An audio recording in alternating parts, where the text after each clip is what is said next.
apologize. It's been about 2 months since I played the game, and I ended off on such a good part. We just had a nice, wholesome conversation with Miho, Aspen, and Juliet, and there was a lot of great moments last episode. I didn't mean to take such a long break from the game. It was more I just had a lot of stuff going on, and I ended up prioritizing other things. But I'd like to get back into it. I think this is such an amazing game and such an amazing story, and I really want to see how the rest of it plays out. So I have my coffee. Hopefully you guys have something to sip on, and we're going to go ahead and continue.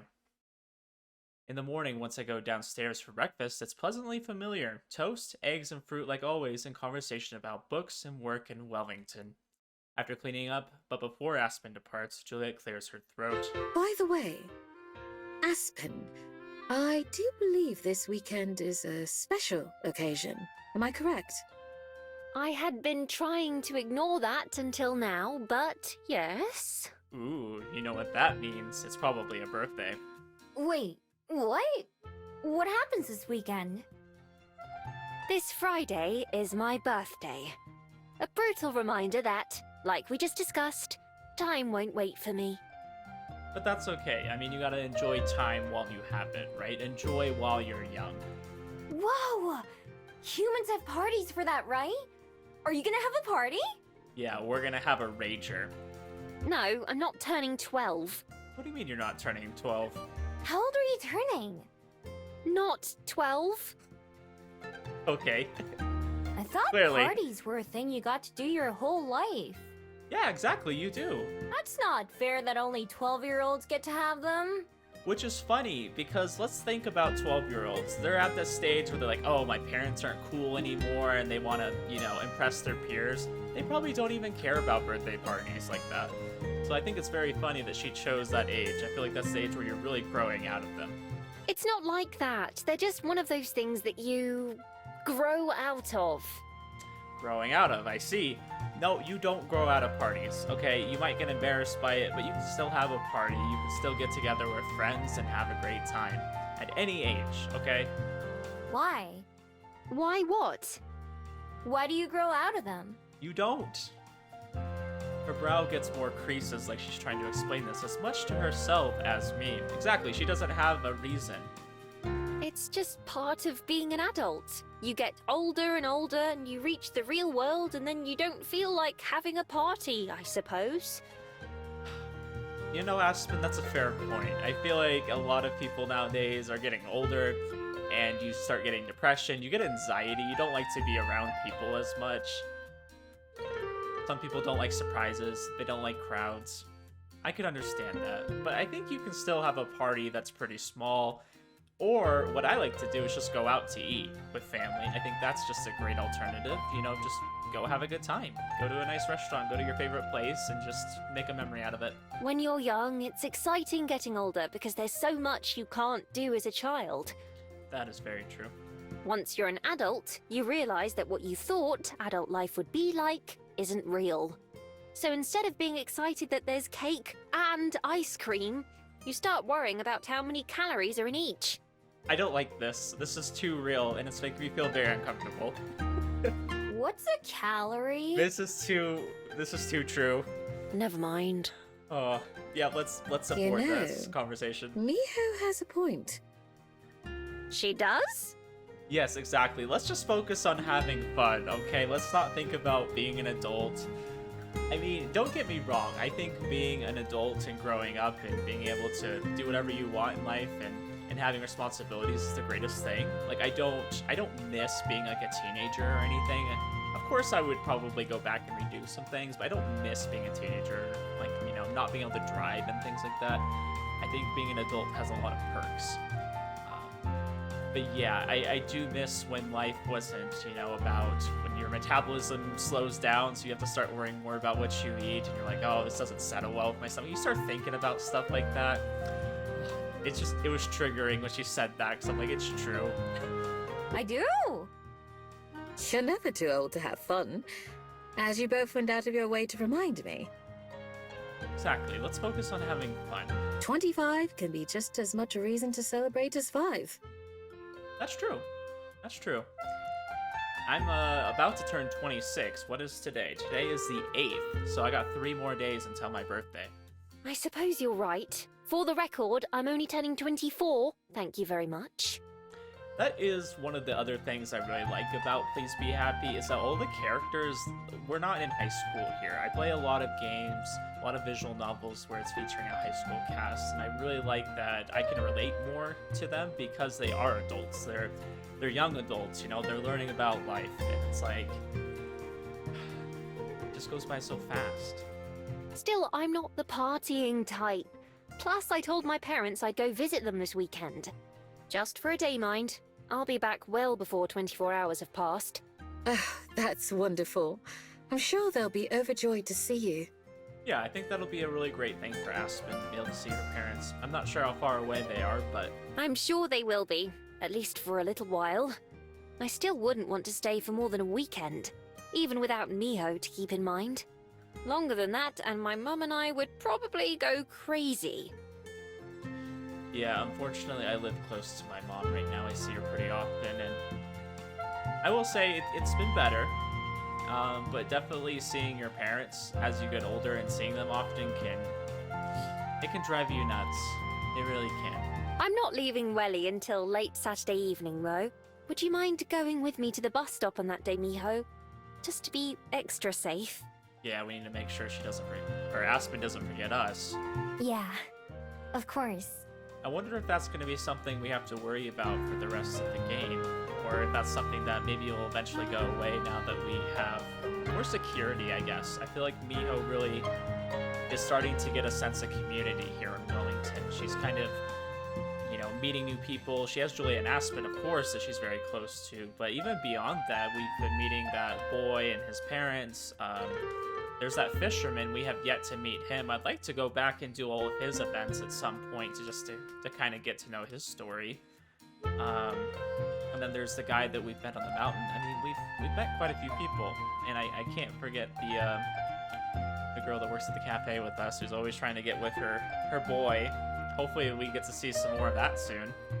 Even without a party, would you let us treat you to dinner on Friday evening?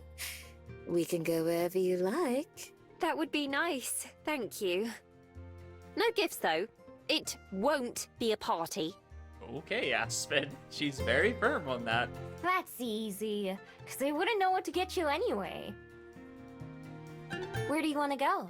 I mean, I think a good book would be a nice choice, but that's the thing, is you'd have to find a book she hasn't already read yet, and something that she would find interesting enough. She's quite particular about her books.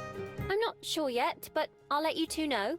Maybe you can come over on Friday evening, and we'll go from there. I don't think we've seen her apartment yet, have we? That would be nice to Come go over? Where? To my apartment? I do have my own place to live, you know. And, well, it isn't anything special, but I felt I should at least let you two see it. Only if you want to. Of course I want to! Yeah, let's do it. I mean it. It's the definition of average. I'm not even sure if it can fit 3 people. I lived in a dirt hole for most of my life. I can handle anything. I mean, she has a point, okay? Good point. You'll feel right at home then.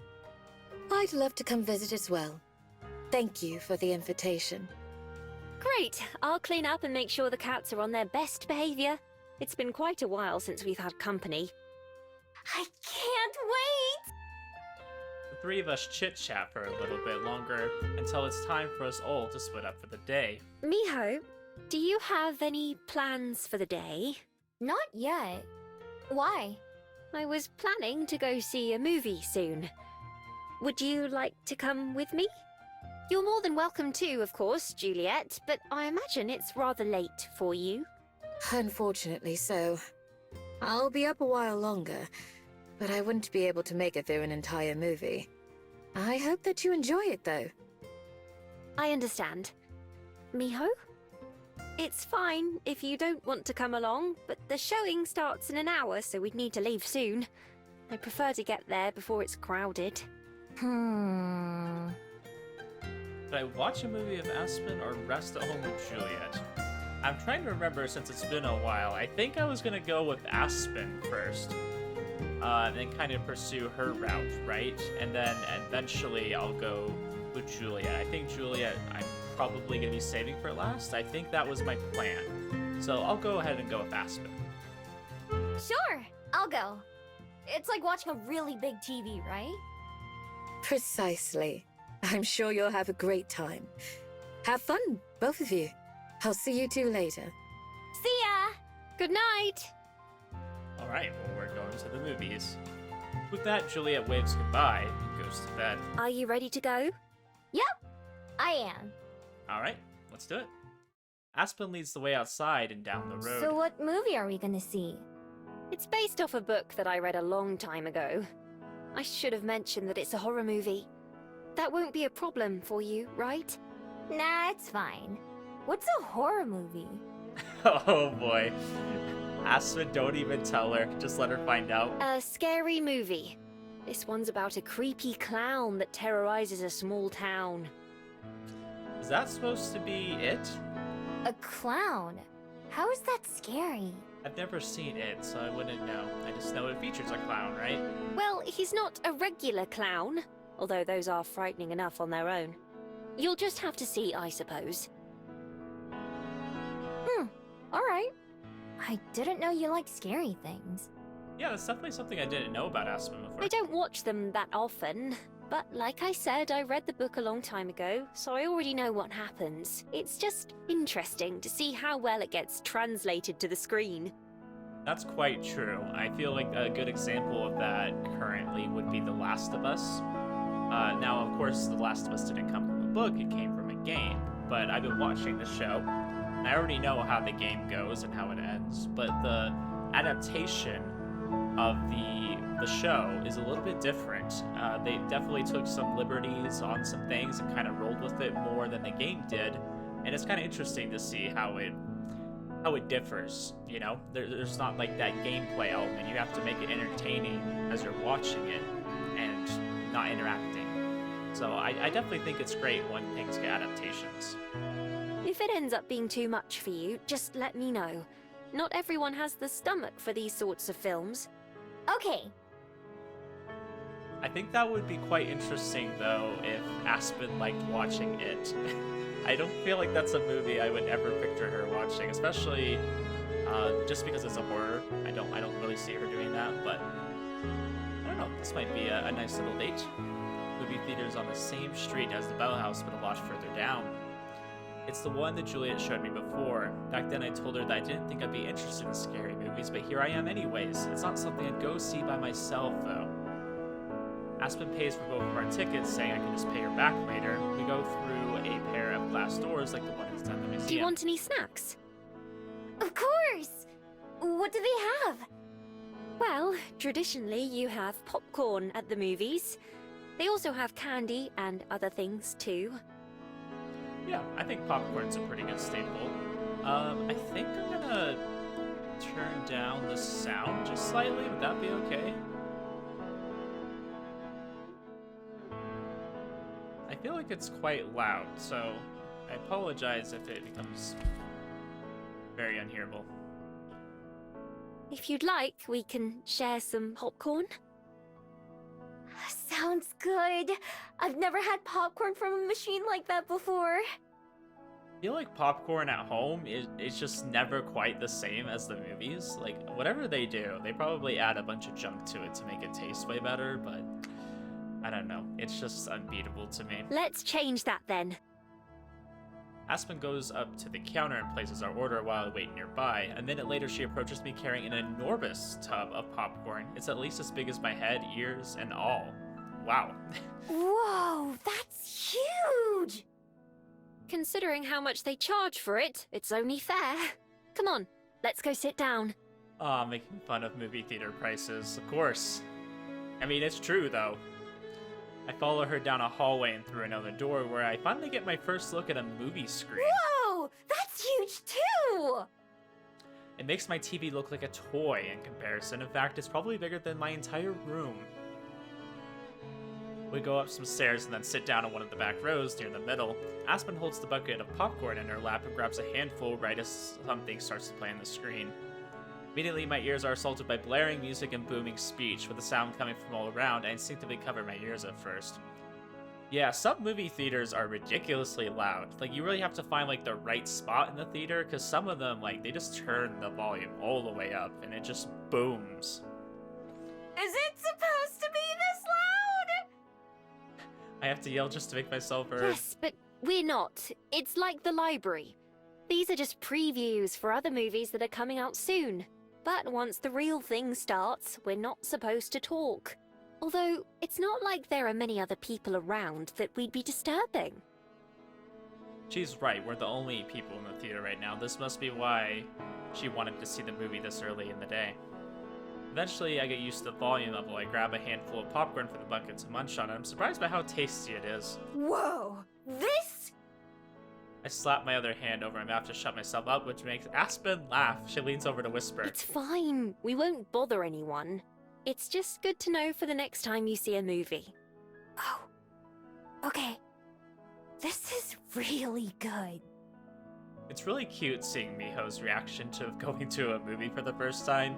It's kind of like seeing a kid go, you know? Miho's very innocent and very childlike in some ways.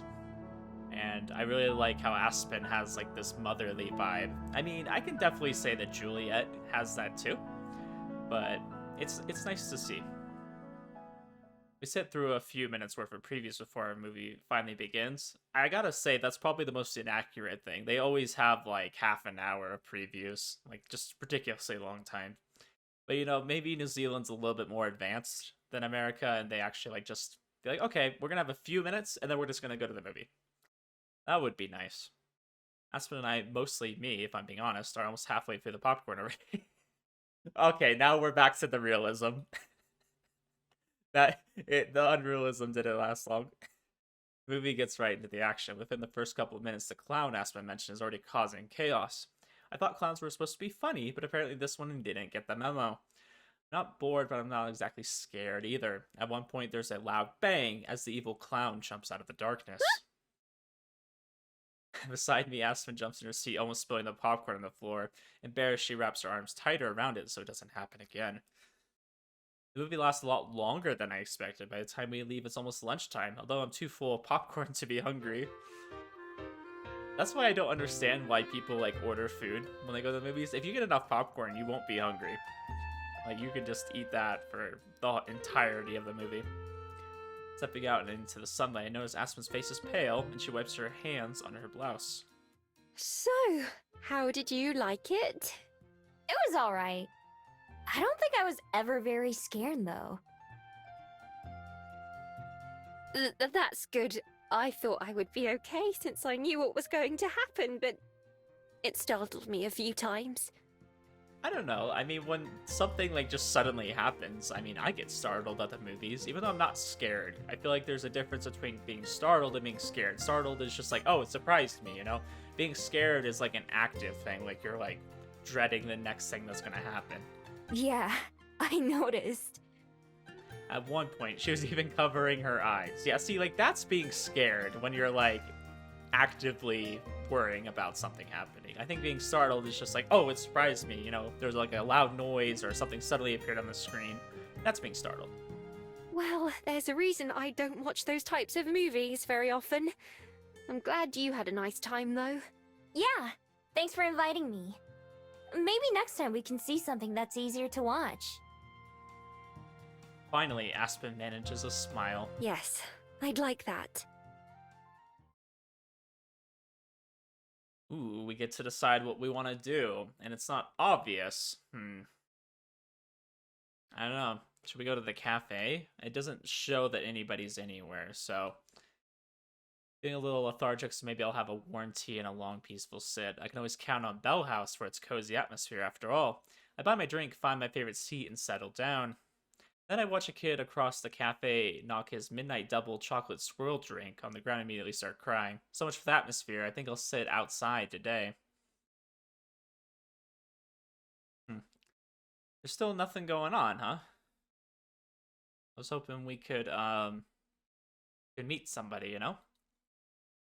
Theater on Cuba Street swapped out its sun-faded posters, which catch my eye as I walk past. I'm not in the mood for a movie right now, but I give the fresh posters a once over out of curiosity. Hold on, the posters are all really similar. Only a couple of exceptions each features a crowd of characters with one more prominently at the front making a weird face, like they're about to sneeze or they smelled something weird. I was not even supposed to know what these movies are about based on that. I really don't get it. Confusion eats at me, so I find myself sneaking in the theater anyways. Ooh, okay, we're going to Aspen's home. Let's do it. Later in the evening, Aspen sends a message to Juliet to let her know that she's ready for us to come over, and the two of us walk down to the address she gave us. Juliet leads the way, of course, since I don't know many of the streets by name. We eventually arrive at an unremarkable-looking apartment building just a few stories tall without many decorations out front. This is the place. I believe she's on the ground floor. Oh, they're not going to show us what the outside looks like. They just described it. Not too far away, one of the doors swings open and Aspen pokes her head out to wave us over. Miho, Juliet, over here. Aspen! I mean, from what I can see in the background, it looks like a nice apartment. I think that, like, the amount of space you have really doesn't matter as much as how much you use it, right? Like, you can customize a very small space if you try. She holds the door open with one hand while pushing something away with her feet. No, stay back, you two. What? I thought we were coming over. I freeze halfway to where she is. What's wrong? I said, no, not you, Miho. I'm talking to the cats. Ah, okay.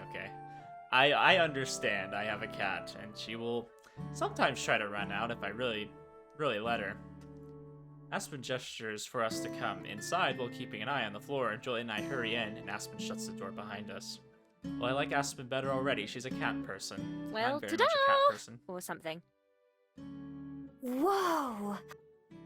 The entire place is just one room except for a small bathroom. Right across from the door is a tiny kitchen area with a fridge, stove, and microwave.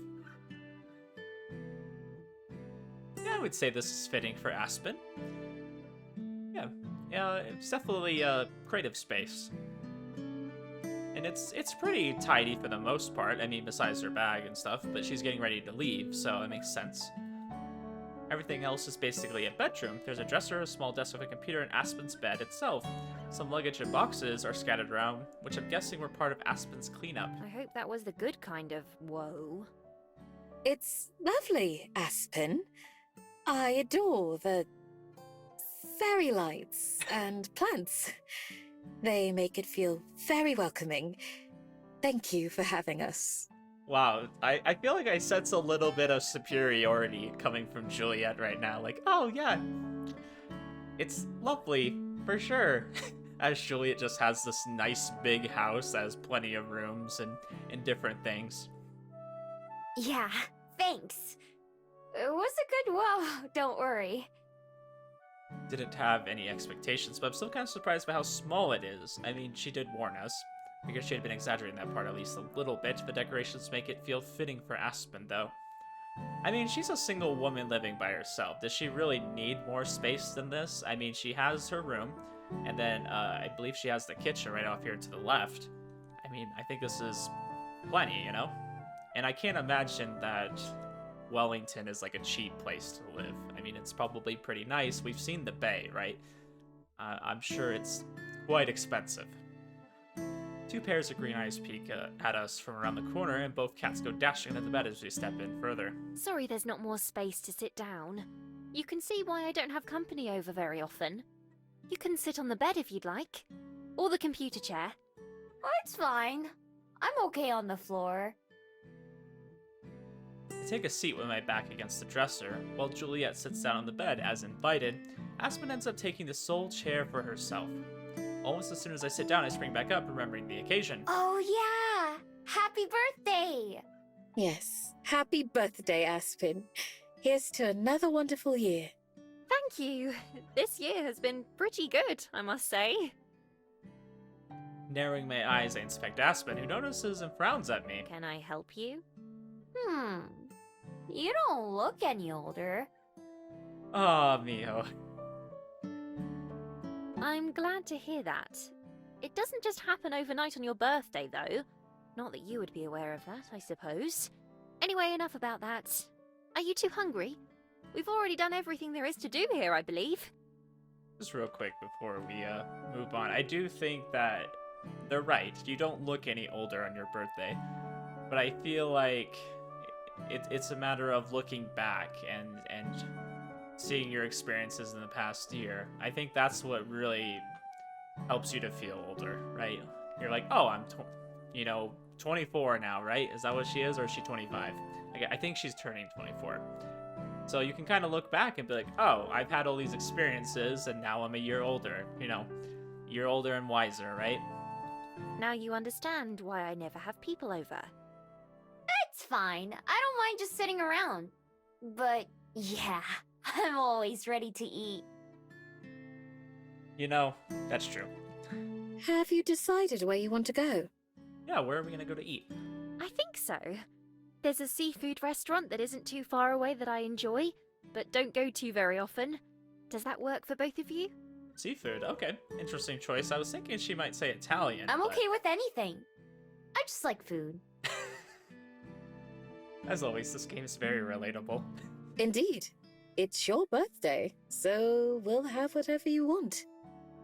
I know, I'm gonna see about on my birthday if I can maybe sneak in some Korean barbecue. That's one of my favorites.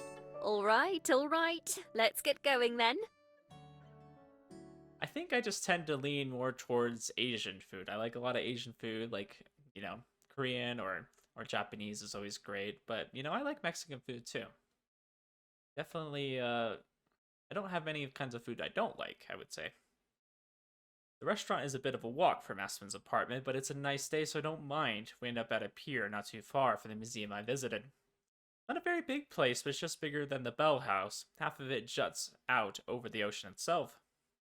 We get seated right away at a long table with metal stools. It sure smells fishy. Well, I would hope so. It's supposed to. That means it's fresh. Exactly. Ooh, and they have some nice fishing there, so it probably is quite local. Depending on what kind of fish it is. Our waiter brings 3 menus, sitting one in front of each of us, and promises to come take our order soon. I like how he promises. Aspen and Juliet both pick up their menus and start to flip through, so I do the same. Let me know if you need help reading anything, Miho. Thanks. Fortunately, there are plenty of pictures. The Bell House could learn a thing or two from here. That's a good point. I would like more places to have pictures. It's nice to know kind of what you're looking at ordering, right? Because sometimes I've had a situation where I'm like, oh, okay, that's a food that I like to eat, but then when I get it out, it looks a lot different than I guess what I'm imagining or what I'm used to. And sometimes that can ruin the experience. It's nice to kind of know, like, oh, that's what it looks like, and then the description tells me what I'm going to be getting. It's nice to be able to put those two together. Even able to read some of the words, like fish and corn, but there are others I don't recognize at all. What do you usually get here, Aspen? Well, they're most well known for their crab, although it's very messy. And expensive, so I've never had it. Yeah, that would be my wife. My wife loves crab, and that's what she would be ordering. I usually get the clam chowder or fish and chips if I want to hate myself later. As always, that's very relatable. Not that I like fish and chips, but I'm just saying, like, some foods I love eating, but I know it's gonna give me, like, stomach problems later. Clam chowder, though, is, like, one of my favorites. I loved that as a kid growing up. Oh. And, I moved around the country, and, like, only, like, the west coast of the United States really ever had clam chowder. I'm sure, like, there's some other places, but at least the other places I lived near the coast never had clam chowder. I think they just didn't have clams around there, and I missed it, because clam chowder is great. What's chowder? It's like a thick soup. Oh. Isn't it hard to eat clams? I've tried before, but I couldn't get past the shells. Oh, Miho. They do that for you. No shells involved. Whoa! That's nice of them. That is very nice of them. I'm sure That was they'd so be glad funny, to though. hear that. Is there something you usually order when you go out to eat? Oh, I've never been to a restaurant before. Unless you count the Bell House. Well, not as a paying customer, at least. But I know how they work because I've seen them on TV. I hope you enjoy your first time then. I will. Both of you, feel free to order whatever you'd like. Don't worry about the price. Wow, that's nice of you, Juliet. Don't worry, I wasn't. You know, most people are a lot more humble. Like, they'll order something that's not, like, too expensive, but something reasonable that they like. You know, that's very nice of Juliet just to offer to pay for it. And then Mio's just like, yeah, I wasn't even gonna think about that to begin with. Nearby door swings open, and for a second I can see it into the kitchen as another waiter comes out carrying a big bucket. A number of spiny claws and legs poke out of it. Wait. Is that... They take the bucket to another table and set it down, along with a big pile of napkins. The crab? Yes. I watch intently, curious to see how those people are going to get past the shells. You shouldn't stare, you know. I ignore her. I have to know. They grab some utensils I've never seen before and use those to crack the shells. I watch, fascinated, while they do. Getting back to Aspen and Juliet, I made up my mind. I want that! Clams are too hard, but I used to love eating crab. It's been a long time since I've had it, though. It would be nice to try at least once. Sounds like it's settled then. There we go. You gotta go all out when you go to a seafood restaurant. You already know it's gonna be expensive, so if you're going there and you're planning for it, right? You don't go there to eat cheap. Our waiter shows back up, a few glasses of water in hand, and Juliet orders for all of us. The waiter takes the menus back, saying our food should be out before too long. I sip my water and look around, enjoying the new experience. Have you ever been here before, Juliet? I haven't. As I'm sure you know, I don't go out to eat very often. I've been to similar restaurants before, though. You went to the Bell House back when it first opened, didn't you? I seem to recall you telling me that once. I did, yes. I can still remember what I had. A chai latte with a blueberry scone. Were you working there yet? Oh no, it was a few years before I came to Welly. Although, Regina, my boss, wants to expand. There's going to be a second location opening in a couple months. She asked me if I would consider being store manager. Oh wow, that's like a big deal. Oh, congratulations! That's quite the honor. You'd get to run the whole place? I would still be working for her, but otherwise, yes. I haven't decided if I want to do it or not, though. Yeah, I mean, that's definitely a big responsibility, right? Like, moving up from just a regular employee to a store manager. Definitely something to consider, though. I mean, that would be a big opportunity. It just depends if it would work with her schedule. I know she still likes to write and things like that. It would be a lot more work and responsibility, obviously. Yeah. It would take up much more of my time, too. I'm not sure if I want to put myself through that. Well, I feel like most managers, they just kind of set themselves a certain schedule, and then they just kind of have, like, maybe somebody else that kind of assists them. You know, assistant manager, of course. That's understandable. I do think you'd be well suited for it, though. Yeah, you already do a lot at the other Bell House. Thanks. Yes, it is tempting. I told her I'll think about it and give her an answer by the end of next month. The building it'll be in is already a coffee shop, so it won't take too long to convert. It all depends on some other things, really. Like what? Yeah, I'm curious. Well, for one, I'd been thinking about keeping this a secret until I hear back, but I finally finished a draft of my manuscript. I sent it off to a few publishers to see what they think.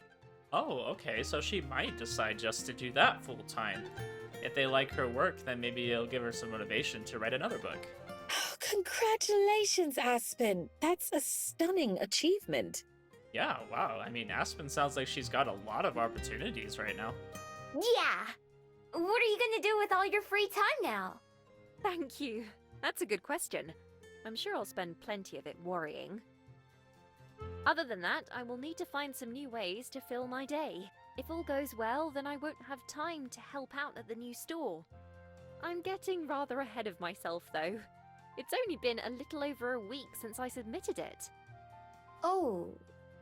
I hope it works out for you. Me too. I don't know, it'd be nice if she could do both, but understandably, running a store would definitely take a lot of your time. I mean, she could take a more laid-back approach and just having other employees kind of working in there. Definitely a lot to consider. I mean, that's exciting for Aspen, though. We sit and talk about the usual stuff for maybe 15 or 20 minutes before our waiter comes out of the kitchen carrying a giant bucket like the one we saw earlier. Aspen and I are both in awe as they place the table before us with a flourish, giving us a stack of napkins and tools like the other group. Well, let's not just stare. Dig in! Yeah, Miho, it just looks so surprised. I don't even know where to start. I grab one of the pieces closest to me. It's hot, so hot I drop it on my plate. Aspen does the same thing with a yelp of pain. Juliet, on the other hand, seems totally unbothered as she calmly claims a portion for herself. Leaning in close, I blow out on my food to try to cool it down. While I do, I watch Juliet to observe how she does it. She smiles when she notices me watching and turns her hands to give me a better view as she uses the tools to crack the shell and get the meat. And then there's my wife, who will use, like, her teeth, which you're not supposed to do because that will damage your teeth. But, you know, she just prefers it that way. She still uses the tool sometimes too, but she does a little bit of both. It's like, okay, if that's what you enjoy doing, your teeth. Aspen seems to know what she's doing too. Once it's cool enough for her to handle, now I just need to give it a try. I try to mimic what I saw Juliet do, and after a moment of squeezing really hard, it finally worked. That was a lot easier than trying to use my own claws. I should hope so. Yeah, I think it would be very hard to claw into a crab. I mean, its shell was kind of made to prevent you from doing that. Finally, onto my fork and take a big bite, finally getting to enjoy my prize. I feel my eyes go wide with how good it is. Enjoying it? I wonder, did they order like a whole crab, or is this just like the legs and claws? Yeah. I quickly finished the piece I was eating, then rushed to grab another one. It's a lot easier to crack now that I know what I'm doing. For a while, the only sounds coming from our table are those of us enjoying our food and the occasional sip of water. When our waiter comes by to give us refills, they look a little shocked at how much we've already gone through. When the bucket is finally empty, I sadly toss the shell of my last piece into the waste bag. Juliet seems to pick up on it. Are you still hungry, Miho? Hungry? No. Do I want to eat more? Yes. That's how you know. That was delicious. That's how you know the food was good. When you're like, okay, I don't need to eat more, but I want to eat more. Just because I was enjoying it so much. Juliet glances at Aspen, who shrugs. I could eat more. And she's just like, bring it on. Next time the waiter passes by, Juliet flags him down with a smile. Could we get a second order of this, please? It feels like it may as well be my birthday instead of Aspen's. By the time we get through the second bucket, even I can't eat anymore, and we leave the restaurant in a bit of a daze. I don't know if I've ever been this full in my life. Me too. I think I'm set on crab for a long time now. Thanks for dinner though, Juliet. It was wonderful. Yeah, see, my wife would be like, yeah, let's go for crab tomorrow. I'm like, okay. I mean, I don't personally eat crab or anything. I'm not like a seafood kind of person, so I didn't really get raised with seafood. Besides like clam chowder, of course. Like things like that aren't really like full-on seafood, you know? Of course. It was my pleasure. I hope you've had a nice birthday. I certainly have. Now, if I can make it back home, I'll call it a success. I feel like I've put on several kilos just from that meal. Would you like me to call you a taxi? No, it's fine. Walking some of this off will be good for me. I still have to pack and get ready for tomorrow.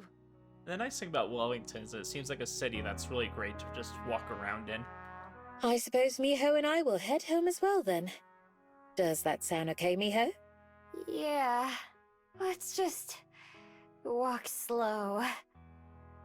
Yeah, Miho, you're pretty small, so I can imagine eating that much food would make you very, very full. So I manage a weak wave. Bye, Aspen. Happy birthday again.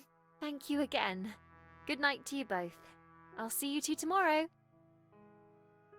Aspen trudges off, but Juliet somehow seems unfazed. Shall we be off? Taking a deep breath, I steel myself with a long walk home. Yeah. Let's go. Right, let's do it.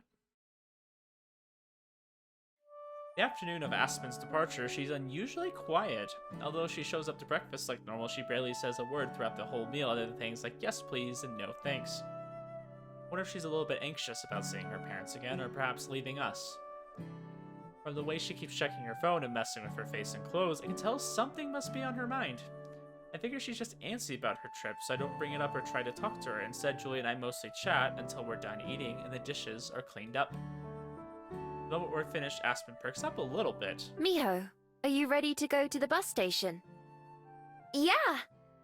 This way, you have as much time as possible to get back. Precisely. Thank you. Of course! Before departing, Juliet approaches Aspen and gives her a hug. From the outside, I realize that hugs look kind of weird. People have come up with the strangest ways to show they care about each other. Safe travels, Aspen. Let us know when you get there. I don't know. I think there's a lot of things that, in a lot of ways that we show affection to people that, yeah, maybe it looks kind of weird, but I feel like it's more about the feeling. It's more about the connection you build. They say there's a lot of benefits to hugging someone like you care about. Like, I heard something about hugging someone for like 20 seconds, like, can really like boost. I don't know if it's boosting your dopamine or like if it's just, I don't know what effect it had, but it was just supposed to make you feel happier. And I believe it. I mean, just hugging someone, especially someone you care about a lot, like, really like builds a connection, you know? Will do. I won't have reception while traveling, but I'll send a message as soon as I'm home. How long's your trip? If it was by car, only a couple hours. It'll be closer to 4 by bus, though. I'll take an early one on the way back tomorrow, just to be safe. Ample reading time, it sounds like. Oh, yes. She drums her fingers on a book tucked into her bag. Patricia and I have a lot of catching up to do. Although she's still fidgety, it seems like Aspen's remembered how to speak. After spending an unusually long amount of time adjusting her skirt and hair, she finally faces me brightly. Well, shall we be off, Miho? Yep. Goodbye, Aspen. Good night, Miho. Bye! Later! Aspen holds the front door open for me as we exit the library. I don't know, that sounded like a really aggressive door slam to me. Where exactly is the bus station? Not too far from my apartment. We'll pass it by on the way there. Should we stop by and say hi to the cats? I'm sure they'd love to see me. I'm surprised the cats like her, considering she's kind of part fox, you know? They're going to be angry enough at me for leaving for a day. I'm not sure I want to traumatize them right before I go. Dang it. I've never gotten along with cats. Have you known many? Only a few. Some of the strays have some really good stories to tell. Interesting. She has conversations with cats. I wish I could do that. Sometimes I would like to talk to cats. Especially the ones that, like, are clearly, like, hesitant or scared of you. It's like, hey, I like cats. I'm gonna be friendly. I just want to give you pets, okay? Just let me love you. That's all I want to tell them. Two of us walk along in silence for a little bit before Aspen pokes me in the shoulder. I've got more used to physical contact like that, but it still surprises me every time. What's it like talking to an animal, anyway? How do you do it? I'm not sure. It was just something that I knew how to do, like making a den. A lot of the time, you can just feel what they mean without saying it. I don't know how to put it. Very instinctual. No, that makes sense. There are some things that you just can't put into words, as much as you'd like to. I feel like human beings are kind of the same way. You can kind of just look at somebody. I mean, we're definitely more expressive, that I would say than other animals, right? Like, we can kind of like move our face around, and we're pretty good at like seeing how someone feels on their face. Like, you can tell if like someone's scared.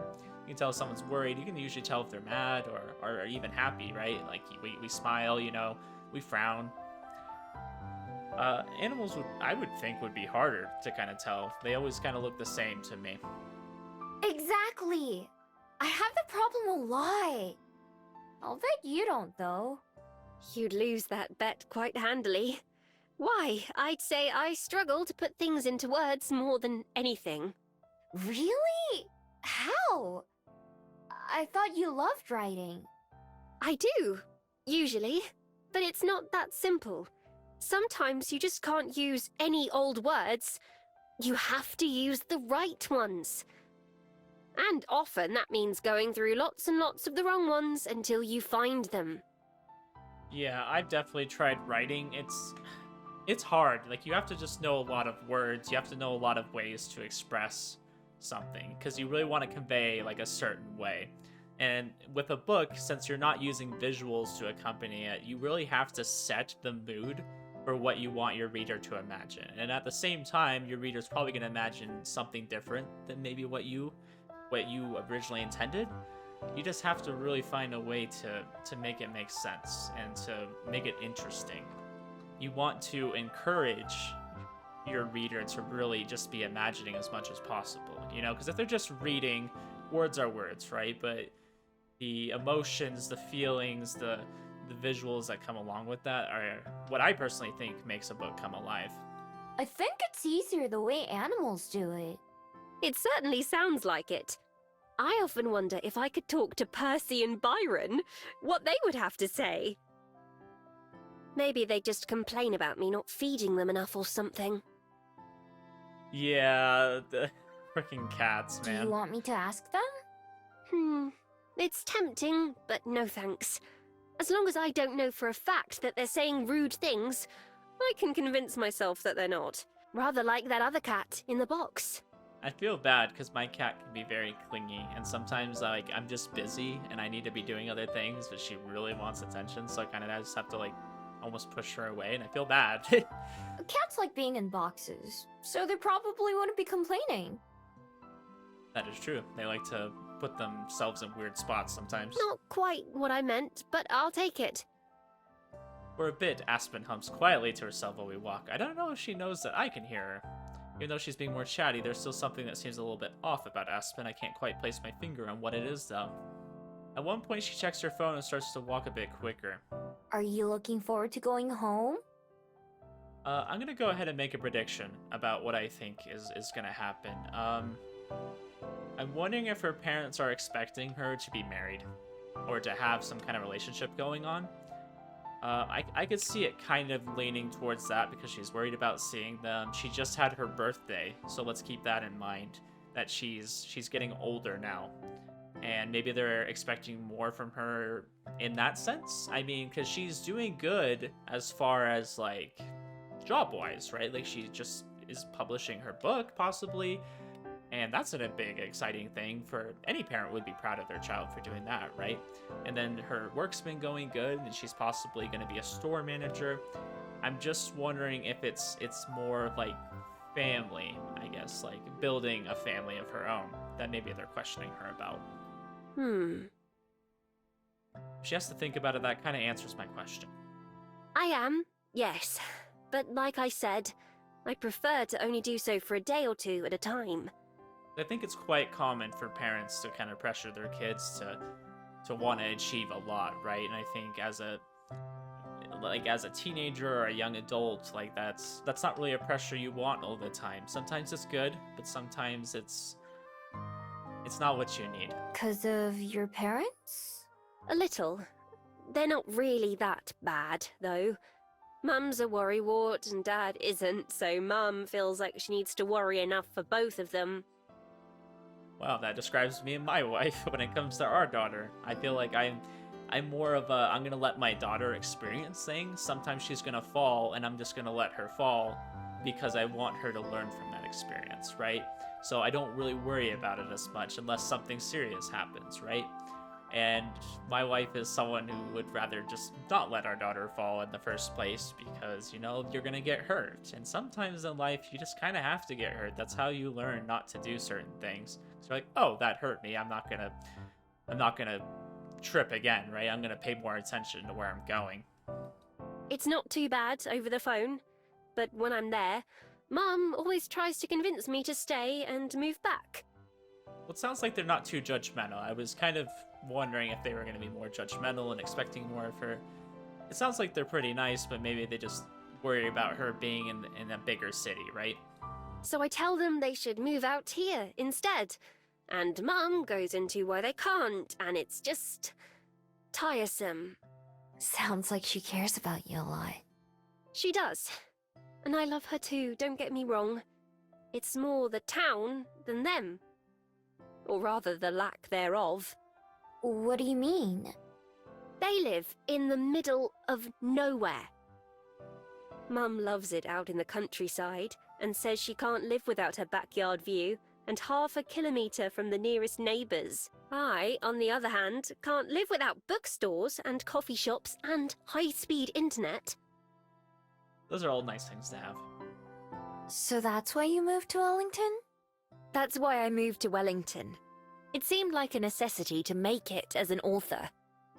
Yeah, I definitely feel like there's a lot of that kind of mentality, especially like here in America. You get a lot of people that move to places like LA because that's where all of the business is happening, right? Like that's where people go to make it big.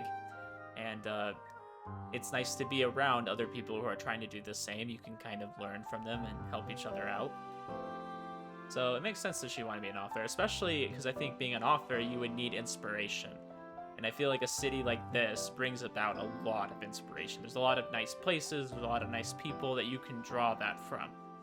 And I feel like living out in the middle of nowhere, sure, if you wanted to kind of get an idea for maybe a setting like that, but that's not something you'd want to be around all the time. I feel like there wouldn't be a whole lot going on. Can you only find the right words here? Exactly. At least, that's what I thought before I came. Turns out that moving to a new city won't magically make you a better writer.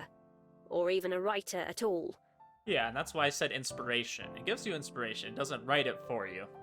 Back when I was in school, I used to daydream about what life in the big city must be like. Busy and important things happening during the day, and then nights full of excitement and sparkling wonder. Instead, it's the Bell House, and a tiny apartment the size of my living room back home. Yeah, that's what comes with city living. It's a lot more expensive. I thought if I put myself in this new environment, then I'd grow into the type of person who belonged there. It's very interesting, though, to hear Aspen kind of say that in some way she doesn't fit in here, I guess. I learned the hard way that places don't change who we are. Still, better to be struggling to make it in the city than doing nothing out in the boonies, I tell myself. I think it sounds pretty nice. Peace and quiet, nothing to have to worry about. Ugh, not you too. That's exactly what my mum says. Yeah, I have to say, I definitely moved to a place that has a lot less going on. I mean, there's still a moderate amount, but it's definitely not like a big city or anything. And I can definitely say that sometimes having the peace and quiet, but not having enough to do, just, especially when you're young, just doesn't sound as nice once you actually, or it doesn't feel as nice once you actually get there. It sounds better than it actually is. And I definitely kind of had a desire to move somewhere that's a little bit busier, that has a little bit more going on, even though I'm sacrificing some of the peacefulness, and at the same time, it's a little bit cheaper to live in places that aren't as busy. But you miss out on a lot. You miss out on a lot of opportunities and experiences, and I think that's kind of what Aspen's saying. Like, I like it here because there's a lot more going on, but at the same time, when there's so much going on, it's hard to fit in. You definitely feel like it's just moving with or without you, and that can be overwhelming, to say the least. Trust me, it sounds better hearing about it than living it. Just like Wellington. Or any city, I'd imagine. I'm sure even Wellington must seem like a bore compared to some of the places you've been to, like Shanghai or Seoul. Well, yeah. I still like it though. Those cities are too big for me. Yeah. They're noisy and loud and smell bad, and anything can be dangerous. You have to be on your guard all the time. Oh, interesting. Like, the next line started kind of playing before I even clicked. I was like, well, she just like kept going past the I always read along, you know, right? Like, wow. Yeah, I definitely think there's cities that are too big. I think LA is definitely one of those places I would say I would not want to move to, even though there is a lot of opportunity there. And for some people, that's great. But, you know, I have a family, and it's not a family place. And I wouldn't go there. It's not like that here. The scariest thing I've seen was a movie. And I hope it's not the one you just recently saw together, because you said that wasn't even scary. That's true. I'm glad. I'm glad you liked it enough to stay. Yeah, Wellington seems like a really nice area. It seems like there's enough going on that you can be entertained, and And the people are nice. The environment is certainly pretty to look at. I love like just seeing the mountains in the background. You got the bay right here. You have like museums and places to go out to eat. Definitely a best of both worlds kind of thing. Me too. But there's definitely like places like the mountains that are a little more quieter. We're well into the city, pretty far past Cuba Street and the Bell House. And now that I've been there once, I recognize T Papa, the museum, when we pass by it. By now, there isn't much I don't recognize. I've been all over this part of Wellington enough that I could probably get from here to Mount Victoria if my eyes closed. I recognize other cities the same way when I lived there, but for the most part, once I left, I forgot all about them. I'm not sure I'd ever be able to forget the streets of Wellington, though, even if I wanted to. Instead of humming, Aspen started fidgeting again as we walk, messing with her phone and purse and hat and glasses. I recognize the shops and apartment buildings from the walk to Aspen's house, so we can't be very far away from the station. Are you nervous? Me? No. No. Why would I be? Do I seem nervous? A little bit, yeah. Yeah. Is it because of the bus? You don't have to worry about that. I've ridden on them lots of times and they only broke down like once. Only broke down once. That's one too many times. No, it's not that. I mean, no, I'm not nervous. Okay. Never seen Aspen more nervous, but I still don't push it. I can hear and smell the bus station before I see it. When it comes into view, there are 2 or 3 buses parked or passing through. I wonder if one of them is Aspen's. We stop across the street. She checks her phone again, then puts it away. You're not late, are you? Oh, I could have walked faster. No, we're right on time. It'll be here any minute now. Cool. I'll wait with you till it arrives. I am very curious what she's worried about. It seems like her mom wants her to like move back and stuff. I did kind of throw out my theory earlier. I wonder if there's any merit to that or if it's something completely different. I start to cross the road, but when I notice Aspen isn't falling, instead she's still standing on the sidewalk, gripping the strap on her bag tightly. Aspen? So I feel like it has to be something to do with her parents. Unless she just really doesn't like traveling. I mean, I didn't get that impression, though. Brought back to her, looking around to see if I'm missing something, but there's nothing other than a couple of people waiting far away at the station. Are you alright? She blinks a couple times and then takes a deep, deep breath before facing me. Why does it feel like she's saying goodbye? Miho, I have to tell you something. The effect of her words is immediate. Like she casts a spell, my heart starts to race. Whatever she's gonna say must be why she's acting so weird all afternoon. Is it something bad? Is she not gonna come back after all? Yeah? I don't know. I'm not gonna be happy if she says she's not coming back. Like no, she can't do that. Barely managed to croak an answer. I can't handle any more heartbreak so soon. It's something that I've been thinking about telling you for a long time. But it was one of those things where I wasn't sure how. Or when. Because I didn't know how you'd take it. I mean, there's no way she's leaving. She just talked about taking over at the other Bell House. What could it be? We just saw Juliet, so it can't be anything to do with her. Lena? But then, after we all talked the other night, I realized that I should just say it anyway. Because no matter what, I know I would regret it more later if I didn't. Who knows how many more chances I might get. So I thought about it. A lot. What the right words were. And I just couldn't figure it out. So I didn't prepare. I'm just saying this, somehow. And hoping. God, I'm actually saying this, aren't I? I'm really confused. Is this gonna be good or bad? Because I'm getting mixed signals here. I don't know. She's not confessing, is she? Is she admitting feelings? I have no idea. I could see that happening, of course, right? Like, we all know it's coming. I don't know when. I don't know. I'm just worried. Her grip on her hat shifts, clutching it so tightly that her knuckles are turning white. I feel frozen in place, not sure what to do or say. All I can do is stare. My heart feels like it's going to explode out of my chest while she looks down at the ground. Whispering something to herself, she wrings her hat in her hands before finally looking back at me. There's something I want you to know. Miho, Okay, this is definitely a confession, right? I used to think that there was no way someone like you could exist. I'm just wondering, why was she so worried about saying this as she's leaving? It makes it seem like she, like, wants to say I love you, but, like, she's, like, going away, you know? Someone who looks at the world like you do, and is honest about what you see, the good and the bad. And at the same time, someone who doesn't realize just how much she has to offer, just how much she makes you make people happy. But here you are. Maybe meeting you used up all my luck for the rest of my life. But here you are, and I love you. And I just couldn't keep not telling you that, in case maybe you love me too. Gosh, I got, like, goosebumps when she said that. So many, like, great moments for these voice actors in this game. Like I literally, like, can feel, like, a shiver going down me. I couldn't keep just hoping and wondering and not knowing. And now that I've said it, it feels so good to have out there. Oh, wow, it really was a confession.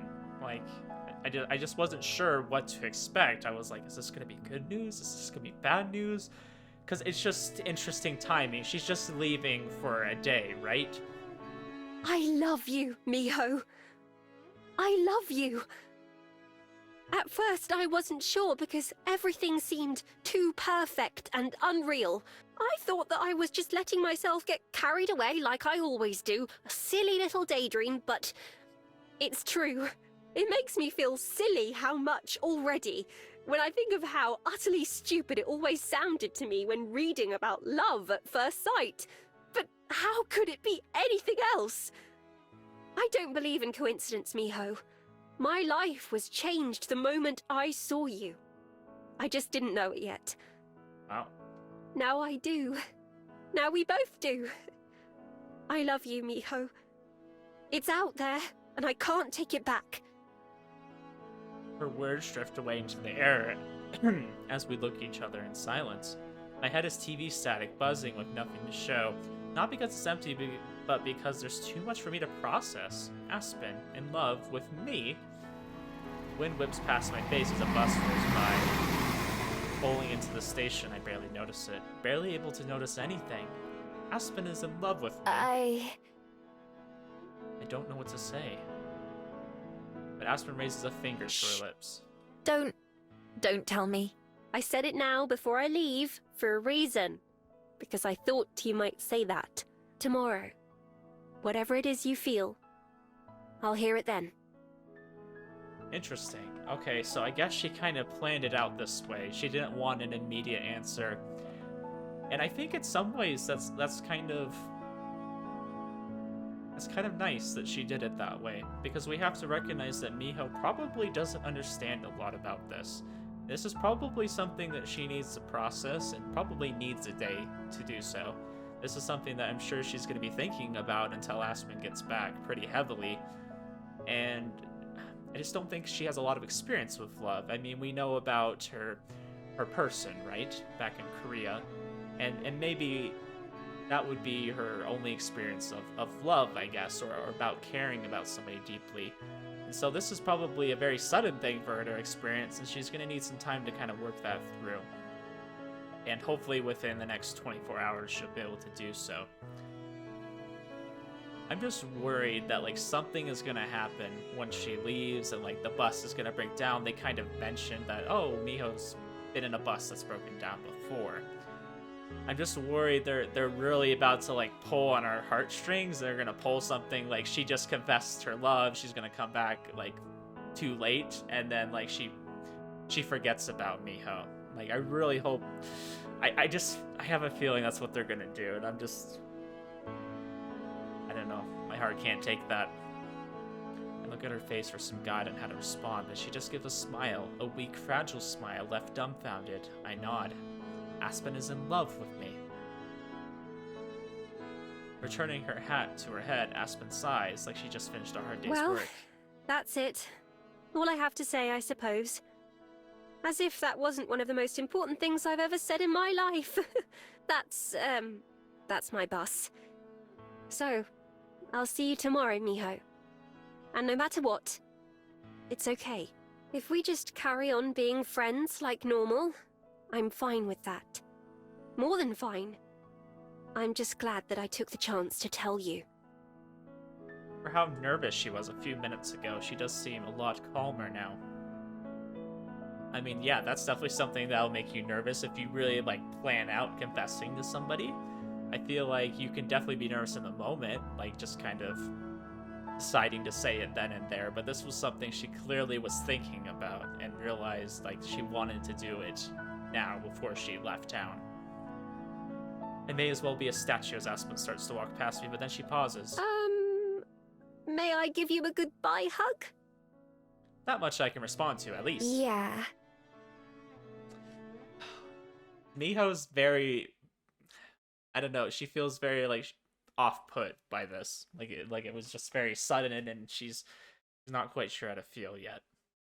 We wrap our arms around each other, that weird human custom. Everything may have just changed, but she's still the same Aspen she was when we left the library. I try to listen for what she might be saying without words as she squeezes me tight.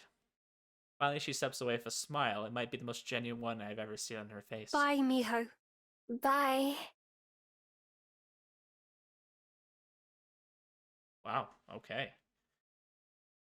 That's quite the confession, honestly. Like, make my way back to the library like a zombie, my feet moving without really thinking about it. Aspen's words keep replaying over and over in my head. I get them, but I can't make sense of them. There's not a sound to be heard from the empty aisles when I enter. Juliet, having finished tidying up in the hour or so that's passed since I left, after a quick glance around, I head towards the stairs. When I head up to the second floor, I spot a sliver of light from underneath Juliet's bedroom door. I knock and it just opens a moment later.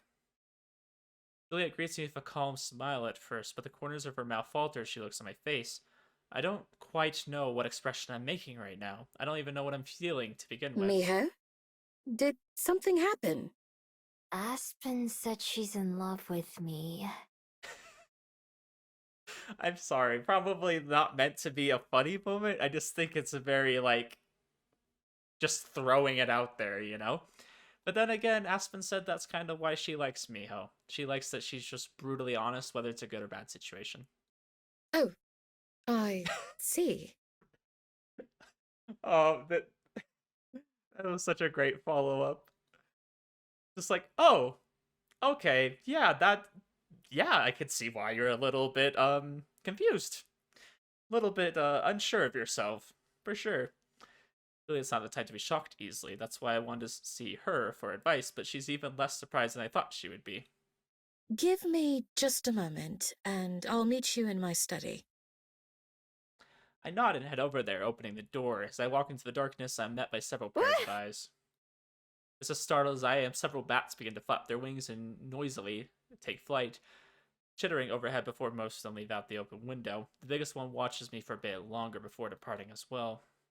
By the time Julia enters the study and turns on the lamp, it's just me and her. Sorry I scared off all your bats. It's fine. Don't worry. I'll be back before too long. We settle down into the same seats as last time, with Juliet behind her desk and me across from her. So, Aspen. Yeah. Aspen. Wonder what Aspen's thinking right now. Is her head as much of a mess as mine? Probably, knowing her. We had just gotten to the bus station when she stopped and said it. She said she waited until just before she left, so she didn't have to hear my feelings until tomorrow, when she gets home. And what are your feelings? Yeah, probably me. I was thinking the same thing. I don't know. I'm not sure. I haven't ever thought about love or someone being in love with me. I don't even really know what it means. I know the word, but how does it feel? How would I know? The other day, you talked about how much you loved Cosette. And how you didn't know much about love before then. This is a different love from that, right? She thinks to herself for a while, carefully considering her answer. I'm glad she does. At least one of us can stand back and think over this properly. Yes and no. Of course, the bond between a parent and their child is different than that of two partners, but it comes from the same part of the heart. The part that you give away to somebody else. I really like how they chose to explain that. I really like the way they've approached love in this. It's not like it is sudden, but at the same time, it's very planned and calculated. It's built up. It doesn't feel like this was just a sudden thing. I mean, her confessing, of course, was sudden, but it doesn't feel like her feelings were just...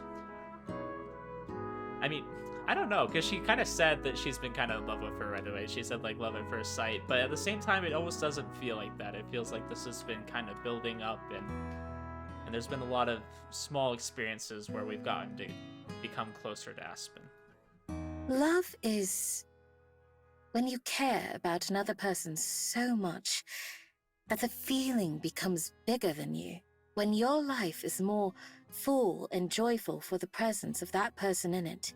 I could throw out any number of cliches, but they'd be meaningless. What love means and how it feels are different for every person.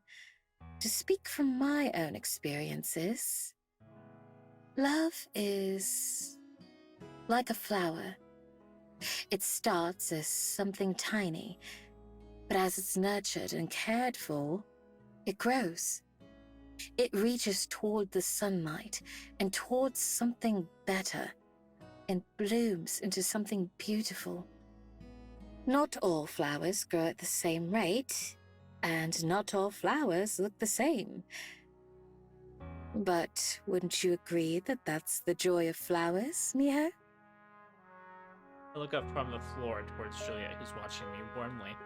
I like flowers, but I've never grown one before.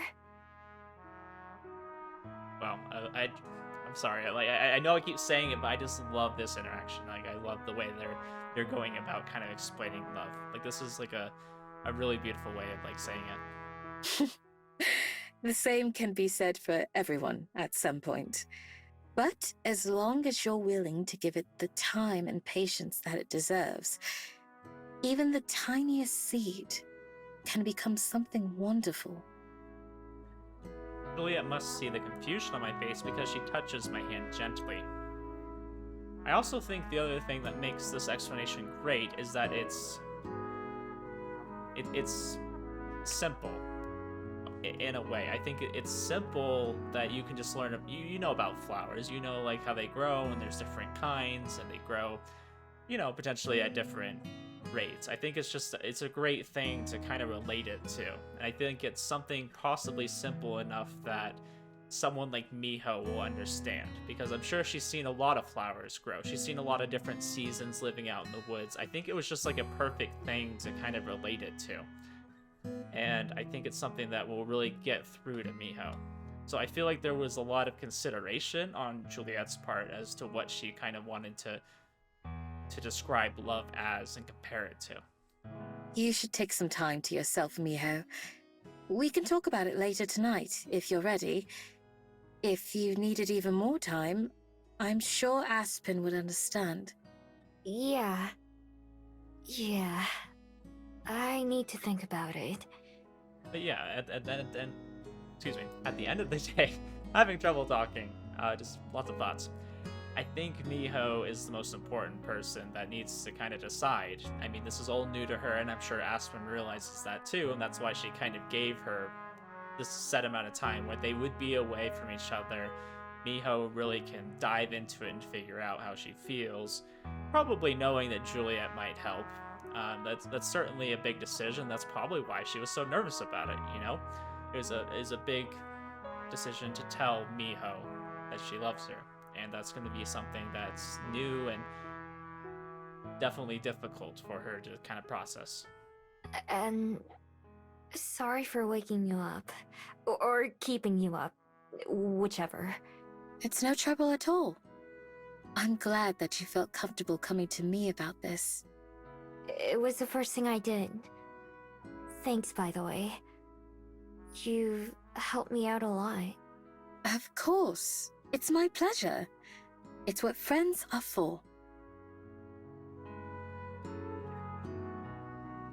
Juliet returns to bed and I go back to my room as well.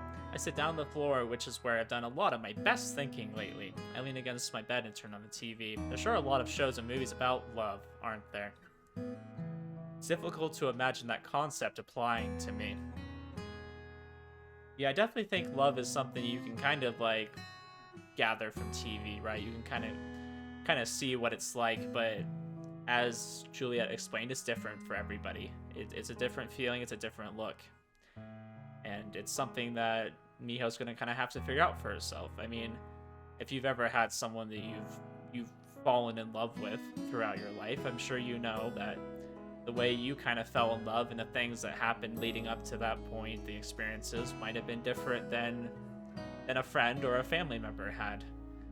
It's definitely a unique thing. It's something that I feel like most people experience, but it's just one of like I would say one of the best things in life. And I'm saying love in general. Like if you love a family member, or if you love a partner, or you've fallen in love with somebody and maybe it wasn't returned, but it's just one of those like special and sacred things in life. I do know that I care about Aspen a lot. I like being around her. I like talking to her. I look forward to seeing her when she's not there. We're friends, but could we be more than that? And that's asking some really great questions. I just think the writing right now in this is like incredible. Like I really appreciated that Miho didn't just like decide right away like, oh yeah, I love her. Like I like that they had this scenario where they're apart, that she really has to think about it. Like I know I keep saying that, I'm very sorry, but I just think it's really great writing for a love story, and it's like special when you start experiencing something like this. Like when you have a story that's so good and you're just like, oh, I want to know how she goes about this. Spend a few hours stewing in my thoughts, not coming to any conclusions. Love feels like something that couldn't and shouldn't apply to me, and yet here I am. Hours pass as I consider the issue from every different angle, and end up with more questions than answers. Is it something I want? Is it something I could even do? What I choose to say to Aspen doesn't just affect me, but it affects her too, no matter what both of our lives are about to change. No matter what, I have to make a decision. I'm sure that I'll have some doubts either way, but I just can't ignore or run away from this. But after turning it over and over in my mind, I finally make a choice, so I stand up and head downstairs. My legs feel like jelly as they carry me towards another huge moment. My hands shake, but I hold on tightly to the banisters. I head down to the kitchen where Juliet's making tea. There's a second mug set on the table full of steaming hot chocolate. Right on time, like always. I was just about to call for you. I heard you get up a little while ago. I was still doing some thinking, though. I see. So I take it that means you've made up your mind about Aspen, then? Yeah. It wasn't easy, but I have. Matters of the heart are rarely easy. Shall we sit? Yeah. We take our usual seats, the third one conspicuously empty. I take a big gulp of my hot chocolate, while Juliet takes a small sip of tea. Wiping my mouth with the back of my hand, I lean back in my chair, take a deep breath, and nod. I've decided. I want to try things with Aspen. I don't think I can do it. So I think this is a scenario where we're either going to have a good or bad ending, because there's supposed to be two endings for both of the characters. I think we end the episode here. I know. I don't want to hear the groans. Like, oh, how could you do this? I think we're going to end it here. And so that way I have time to kind of make a video where we go down that route. I don't know how long these endings are. I don't know if they're going to be something I can cover in a video, but at least I'll be able to continue on from there. And then I'll also be able to cover, like, the other ending. So I'm guessing one is like a happy ending, and one is maybe more of like a friendship ending. So I really want to take my time and explore both of those endings and kind of see the differences and and see what life could be like with Aspen, or what it could not be like, you know? I think we'll go ahead and do that. I think that's the best option. I apologize for leaving you on a cliffhanger. I know this has been really good. I hope you guys have been enjoying it as much as I have. But I think that's going to be my best option. I want to be able to spend enough time in a video doing that. And I just don't have enough time to really dedicate right now to exploring the entirety of the ending. So we'll end it here. And I'll definitely make sure that these videos are not 2 months apart. That's a little too long. And I'll try to make this more back-to-back so we can explore it together. Anyways, guys, I appreciate you watching, and I hope you're enjoying this as much as I am. I'll see you in the next episode. Have a good one.